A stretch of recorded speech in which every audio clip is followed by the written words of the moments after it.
अरे इकबाल भाई, हमने सुना है आपका बेटा पढ़ने में बहुत होशियार है। हमें भी बता दो भाई, किस स्कूल में अपने बेटे को पढ़ाते हो?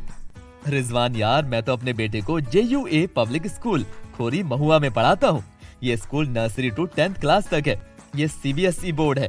इंग्लिश मीडियम के साथ साथ दीनी तालीम दी जाती है।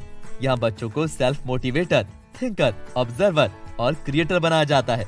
साथ ही साथ यहाँ कई सारी फैसिलिटीज भी हैं, जैसे कि high qualified training educator, big classroom, air conditioner, school van, big green playground, smart classes, computer class और यहाँ बच्चों की सेफ्टी का पूरा ध्यान रखा जाता है। आप आज ही उनसे कांटेक्ट करो। अरे वाह, आपके पास इनका नंबर और एड्रेस है क्या?